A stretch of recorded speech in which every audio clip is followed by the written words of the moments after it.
हा। मैं सबको खत्म कर दूंगा। मैं सबको खा लूंगा। हा। कोई भी नहीं बचेगा। राक्षस नगर के लोगों को मार डालता है। वहीं पास राजा का गुप्तचर भी होता है।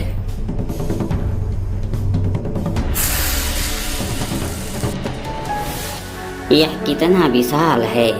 यह तो सबको मार डालेगा। यह सूचना महाराज को देना पड़ेगा। गुप्तचर भागता हुआ राजा के पास जाने लगता है।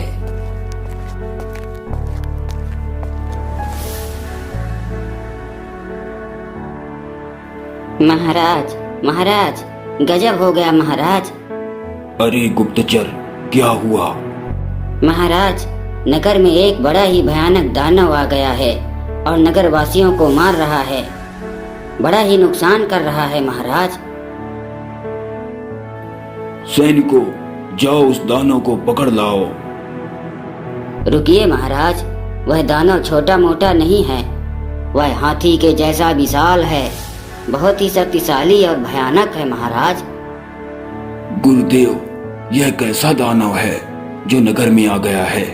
नगरवासी परेशान हो रहे हैं। उन्हें उस दानव से कैसे बचाया जाए? उचित सलाह दीजिए गुरुदेव। तब राजगुरु अपनी आंखें बंद करके समस्या का समाधान देखते हैं।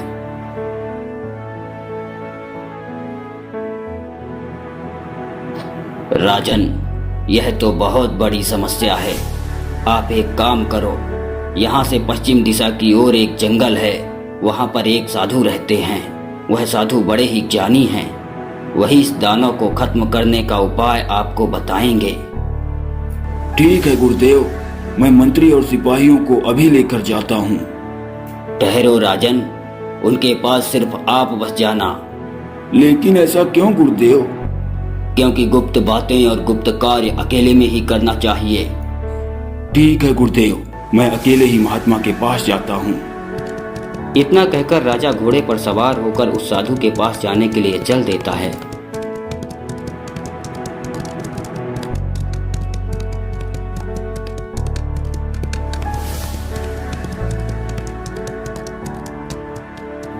प्रणाम साधु महाराज। खुश रहो, खुश रहो। साधु महाराज, नीलांबर नगरी का राजा मैं भानु प्रताप हूँ। मेरे राज्य में एक भयानक दानव बड़ा ही नुकसान कर रहा है। मेरी प्रजा को भी परेशान कर रहा है। राजा और कुछ आगे कहता तभी साधु ने कहा, ठीक है, मैं देखता हूँ। साधु अंतर्यामी थे। साधु ने आंख बंद किया और उस दानव के बारे में सब कुछ जान लिया।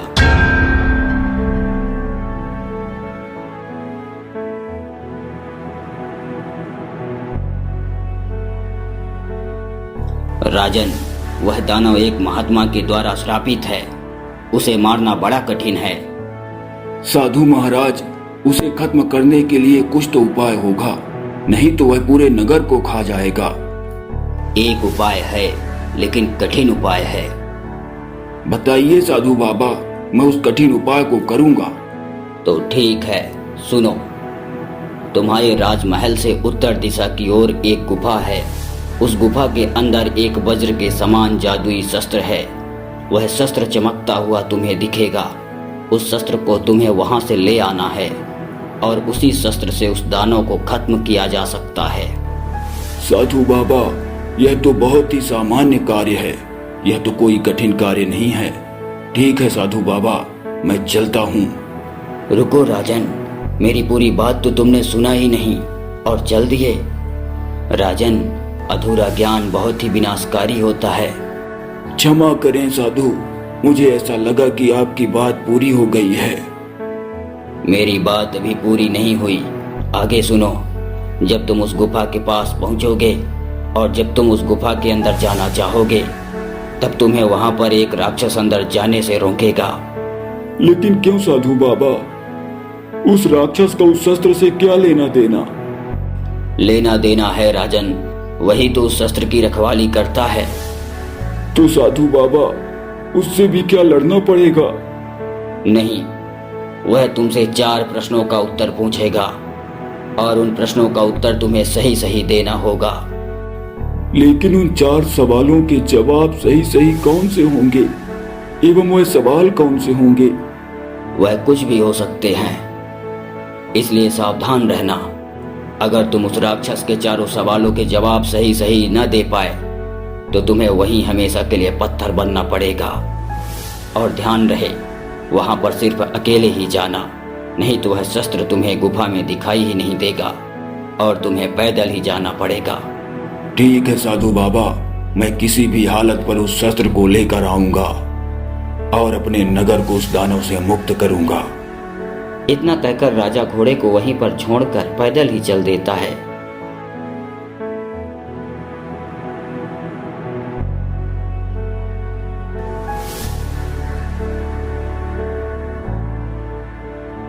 कुछ देर बाद राजा वहां पर पहुंच जाता है। यहाँ तो कोई भी नहीं है। साधु बाबा ने कहा था कि वो राक्षस यहाँ पर ही मिलेगा।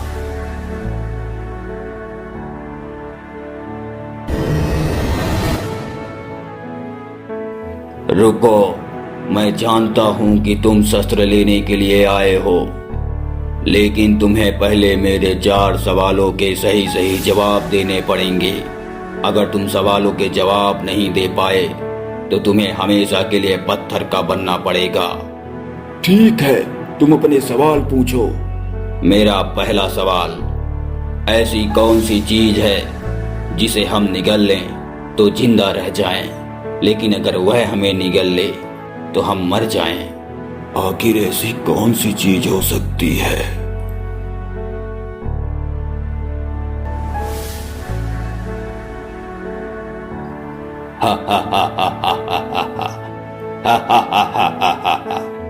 जल्दी बताओ, नहीं तो फिर पत्थर के हो जाओ। अगर तुमने पहले सवाल का जवाब सही दिया तभी तुमसे अगला सवाल पूछा जाएगा, नहीं तो फिर मुझे नहीं पता, लेकिन मुझे कुछ मत करना। नहीं पता तो फिर ये लो।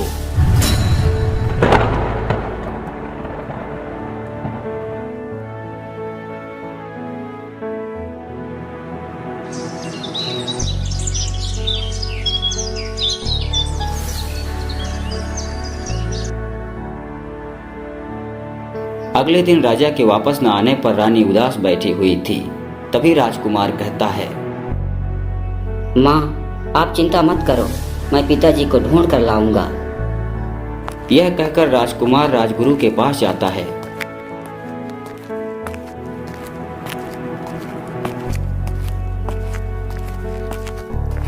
गुरुदेव, क्या आपको पता है कि पिताजी कहाँ गए हैं? तब राजगुरु ने अपनी बातों को राजकुमार से बताया और राजकुमार और राजगुरु साधु के पास जाने के लिए चल देते हैं।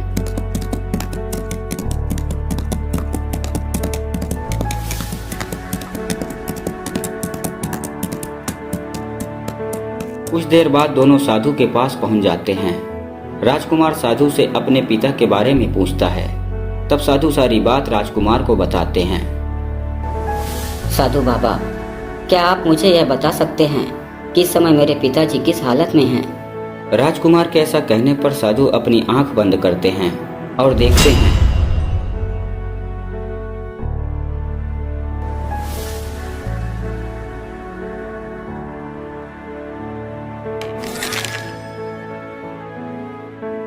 तुम्हारे पिताजी उस राक्षस के सवाल का सही जवाब नहीं दे पाए, इसलिए उस राक्षस ने तुम्हारे पिता को पत्थर बना दिया है। यह सुनकर राजकुमार और राजगुरु को बहुत दुख होता है। तब राजकुमार कहता है, गुरुदेव, मेरे पिताजी ने अपने राज्य के लिए राजा होने का धर्म निभाया। अब मैं इस नगर के लिए एवं नगर वासियों के लिए और अपने पिता के लिए पुत्र का धर्म निभाऊंगा। मैं भी अकेले ही जाकर उस शस्त्र को लेकर आऊंगा। लेकिन राजकुमार, मुझे कुछ नहीं होगा गुरुदेव। मैं अपने पिताजी को पत्थर से पुनः इंसान तो नहीं बना सकता, लेकिन वह शस्त्र जरूर लेकर आऊंगा। आप राजमहल जाइए और मंत्री जी को नगर की व्यवस्था देखने को कहिए। इतना कहकर राजकुमार शस्त्र लेने पैदल ही चल देता है।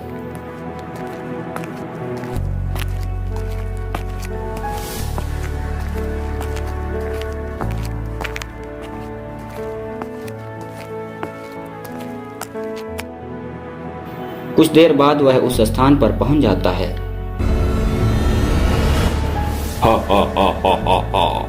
रुको, मैं जानता हूँ कि तुम राजा के पुत्र हो। तुम्हारे पिता तो पत्थर के बन चुके हैं, अब तुम भी आए हो।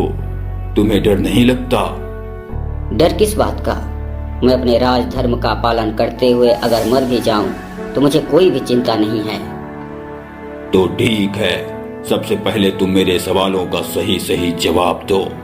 मेरा पहला सवाल, ऐसी कौन सी चीज है जिसे अगर तुम निगल लोगे तो जिंदा रहोगे, लेकिन अगर वह तुमको निगल ले तो तुम मर जाओगे? वह पानी है। वाह, सही जवाब। मेरा दूसरा सवाल, वह क्या है जो बोलने से टूट जाती है? वह खामोशी है जो बोलने से टूट जाती है। मेरा तीसरा सवाल, वह क्या है जिसे बहुत ही खराब माना जाता है फिर भी उसे पीने के लिए कहा जाता है? वह क्रोध है जिसे गुस्सा भी कहा जाता है। क्रोध करना बहुत ही खराब चीज है, लेकिन क्रोध को पीने के लिए कहा जाता है ताकि शांति बनी रहे। बहुत बढ़िया राजकुमार। मेरा चौथा और आखिरी सवाल, वह कौन सी चीज है जो एक जगह से दूसरी जगह जाता है पर वह अपनी जगह से हिलता नहीं? वह रास्ता है जो एक जगह से दूसरी जगह जाता है, लेकिन अपनी जगह से वह नहीं हिलता। वाह वाह वाह, अति उत्तम। तुमने मेरे चारों सवालों के सही जवाब दिए हैं, इसलिए तुम वह शस्त्र ले जा सकते हो। लेकिन रुको, मैं तुम्हारे ऊपर प्रसन्न हूँ। मैं तुम्हें खुद वह शस्त्र देता हूँ।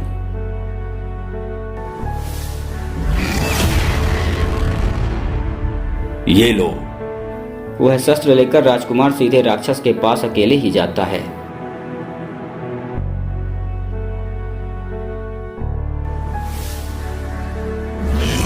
और उस शस्त्र से राक्षस को खत्म कर देता है।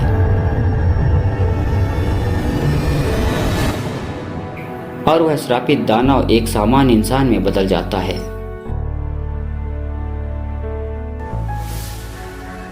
धन्यवाद राजकुमार, आज आपकी वजह से मैं श्राप से मुक्त हो गया। उधर राजा भी पत्थर से पुनः अपने रूप में आ जाता है और वह वहां से चलकर अपने राजमहल पहुंच जाता है।